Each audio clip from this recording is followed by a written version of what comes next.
السلام علیکم ورحمۃ اللہ وبرکاتہ۔ بہت ہی افسوس کی بات ہے کہ ابھی اسرائیل اور حماس کی جنگ پوری طرح سے ختم نہیں ہو پائی ہے۔ اب ایران اور اسرائیل کے حملے نظر آ رہے ہیں۔ اس پر ایک بہت ہی اچھا اداریہ راشٹر سہارا روزنامے میں لکھا گیا ہے، اسے میں پڑھتا ہوں، سنیے گا۔ اسرائیل پر ایران کے حملے۔ ایران کے جس انتقامی حملے کا اندیشہ پوری دنیا خصوصاً امریکہ ظاہر کر رہا تھا، وہ اتوار کو اس وقت صحیح ثابت ہو گیا جب ایران نے 200 سے زیادہ میزائلوں اور درجنوں ڈرونز سے اسرائیل پر حملہ کر دیا۔ حالانکہ ان سے اسرائیل کو کوئی جانی نقصان نہیں ہوا۔ زیادہ تر حملوں کو امریکہ، برطانیہ اور اسرائیل نے باہری ناکام بنا دیا۔ پھر بھی کہا جا رہا ہے کہ ان حملوں کی روک تھام پر اسرائیل کو $1 ارب خرچ کرنا پڑا۔ یہ تو اچھا ہوا کہ جلد ہی ایران نے وارننگ دے کر حملے بند کر دیے اور اسرائیل نے بھی فوری جوابی کارروائی نہیں کی، جس کی وجہ سے باقاعدہ جنگ شروع نہیں ہوئی۔ تاہم کشیدگی برقرار ہے، اس لیے یہ نہیں کہا جا سکتا کہ جنگ کا خطرہ ٹل گیا۔ آگ میں کسی نے بھی تھوڑا سا بھی گھی ڈالا تو مزید حملوں کی نوبت آ سکتی ہے۔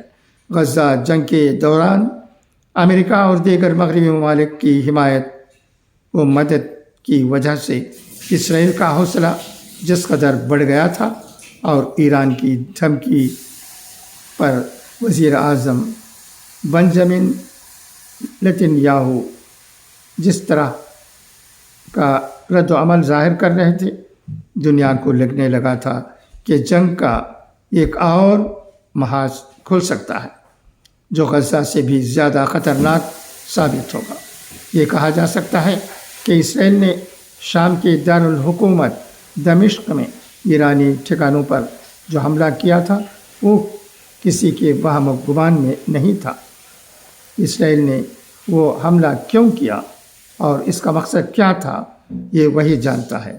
ایران کا حملہ اچانک نہیں تھا، اس نے باقاعدہ سنگین نتائج کی دھمکی دے کر اسرائیل پر حملے کا ایک ٹریلر دکھا کر اسے بند کر دیا۔ یہاں بھی مغرب کا دوسرا معیار سامنے آیا۔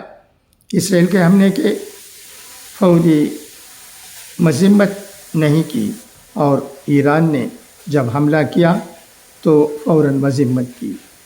بالکل ویسا ہی معاملہ ہے کہ پورے سال اسرائیل فلسطینیوں کو مارتا رہتا ہے، اس کے خلاف کوئی کچھ نہیں بولتا، لیکن جب حماس نے اسرائیل پر حملہ کیا وہ غلط تھا تو مغربی ممالک اسرائیل کی حمایت میں کھڑے ہو گئے۔ حماس کے حملے کے جواب میں اسرائیل گزشتہ 6 ماہ سے فلسطین پر حملہ کر رہا ہے۔ 30,000 سے زیادہ فلسطینی مارے جا چکے ہیں، جن میں زیادہ تر خواتین، بوڑھے اور بچے شامل ہیں۔ پتہ نہیں اور کتنے لوگ مارے جائیں گے، لیکن مغربی ممالک خاموشی سے صرف تماشا دیکھ رہے ہیں۔ جنگ کو بند کرانے کے لیے کوئی آگے نہیں بڑھ رہا ہے۔ سلامتی کونسل بھی مجبور والا چار اور پوری طرح ناکام ثابت ہو گئی۔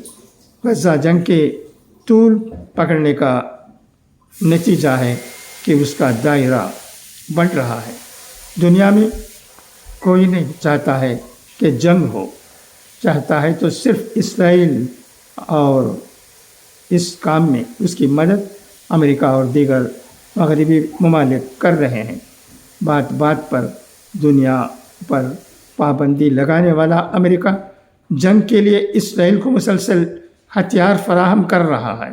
اسے کیا کہیں گے کہ گزشتہ 6 ماہ میں کسی ملک نے اسرائیل پر حملہ نہیں کیا، تو پھر اسرائیل کو جنگ کو طول دینے اور فلسطینیوں کو مارنے کے لیے ہتھیار کیوں فراہم کیے جا رہے ہیں؟ بہرحال حملے کے بعد جہاں اقوام متحدہ میں ایران کے مستقل رکن نے اقوام متحدہ کے سیکریٹری جنرل کو خط لکھ کر اسرائیلی فوجی اڈوں پر فضائی حملے کے بارے میں آگاہ کر دیا، تہران نے اقوام متحدہ کے چارٹر کے آرٹیکل 51 کا حوالہ دیتے ہوئے اسے اپنے دفاع کے حق کے تحت اٹھایا گیا قدم قرار دیا۔ وہیں فرانس اور برطانیہ نے سخت الفاظ میں حملے کی مذمت کی، جبکہ امریکی صدر جو بائیڈن نے اسرائیل کی جوابی کارروائی نہ کرنے کی نصیحت کی۔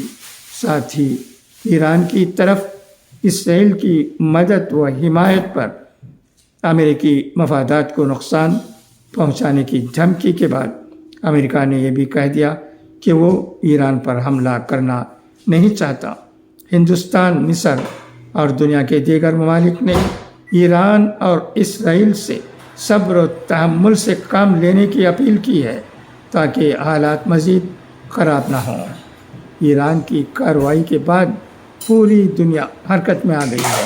سلامتی کونسل اور G7 کا اجلاس طلب کرا لیا گیا ہے۔ ساری دنیا جانتی ہے کہ جنگ غزہ تک محدود ہے، لیکن ایران اور اسرائیل کے درمیان جنگ ہوئی تو وہ ان 2 ملکوں تک محدود نہیں رہے گی۔ پورا مشرق وسطی اور وہاں مغربی ممالک کے مفادات اور خطہ میں روزگار کے لیے گئے دنیا بھر کے لوگ زد میں آ جائیں گے، کیونکہ جس طرح اسرائیل مغرب میں اثر و رسوخ رکھتا ہے، ایران بھی بہت سے ملکوں میں رکھتا ہے۔ شاید اسی لیے مغربی ممالک اسرائیل کو ایران سے الجھنے سے روک رہے ہیں۔ اب دنیا کو غزہ جنگ کو سنجیدگی سے لے کر اسے بند کرانے کی کوشش کرنی چاہیے، کیونکہ اس کی چنگاری دوسرے ملکوں میں پھیل رہی ہے۔ دعا ہے کہ اللہ